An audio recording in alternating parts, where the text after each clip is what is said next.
اب جہیز کے بارے میں جہیز ہوتا کیا ہے کہ اگر والدین ماں یا باپ اپنی بچی کو رخصت کرتے ہوئے بچی کو کوئی سامان دے دیتے ہیں اپنی مرضی سے اپنی خوشی سے کہ لے دیے تو گھر چلی اللہ تعالیٰ تمہیں سوکھ نہ رکھے، اب میری طرفوں تینوں اس طرح کوئی پنکھا کوئی فریج ہے، اگر اپنی رضامندی سے والدین دے دیں تو اچھی بات ہے، ٹھیک ہے۔ لیکن اگر لڑکے والے لڑکی والوں کے گھر والوں کے پیچھے پڑ جائیں اور اپنی من مرضی کا جہیز مانگنا شروع کر دیں کہ جہیز میں یہ چیز بھی چاہیے، وہ چیز بھی چاہیے، فلاں کمپنی کی فریج چاہیے، ان کا فریزر چاہیے، ان کی واشنگ مشین چاہیے، ان کا ڈرائر چاہیے، ان کا چولہا چاہیے، ان کی استری چاہیے، یہ موٹر سائیکل چاہیے، یہ اے سی چاہیے، یہ کمینگی، اسے انسانیت ہی کہا جا سکتا ہے۔ پھر آپ نے شادی اس لڑکی سے نہیں کی بلکہ آپ نے شادی جہیز سے کی ہے۔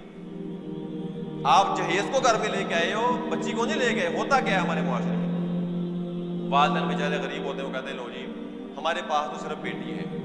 دینے کے لیے، اور دینے کے لیے کچھ بھی نہیں ہے۔ وہاں پہ کہتے ہیں کوئی نہیں جی کوئی نہیں، دھی دے کی رکھیا سب کچھ دیتا کوئی نہیں، تاڑی دی ساڑی دی، اس کو گھر میں لے جاتے ہیں، اس کو گھر میں لے جاتے ہیں۔ لیکن یقین جانے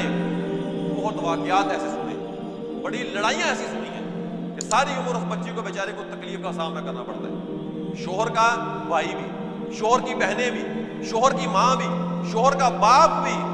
اس لڑکی کو ساری عمر باتیں کرتا ہے، ساری عمر باتیں کرتا ہے، نہیں بیجا چپ کر کے سانو پتا تیری کنی کو کہا تھا، تیرے گھر دے تینوں ککھ دے بھار بھی نہیں توڑ دے، تیرے والدین نے نہ تجھے فریج لے کے دی ہے،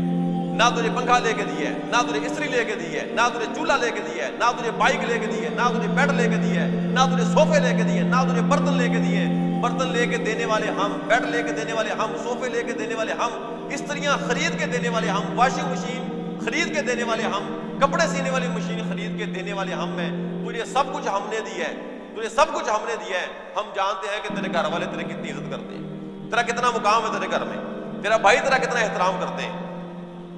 بہت بڑا ظلم کرتے ہیں لوگ، بہت بڑا ظلم کرتے ہیں۔ آپ نے بیچاری اس عورت ذات کا سٹیٹس،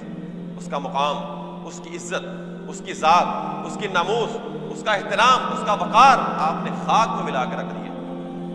وہ بیچاری کس منہ سے آپ کے گھر میں زندگی گزارے گی، کس منہ سے آپ کے گھر میں زندگیاں گزارے گی؟ جا کے اپنے ماں باپ کو کیا سنائے گی کہ ابا جی آپ تسی مینوں کچھ بھی نہیں دیتا،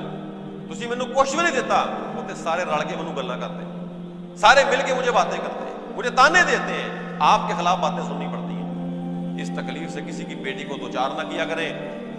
اگر آپ نے کسی کی بیٹی کو جہیز لے کے دے دیا اپنی طرف سے، اس کو نیکی سمجھ لیں، اس کو نیکی سمجھ لیں۔ اس لڑکی کو بیچاری کو باتیں کر کر کے وہ نیکی ضائع نہ کریں، وہ نیکی ضائع نہ کریں۔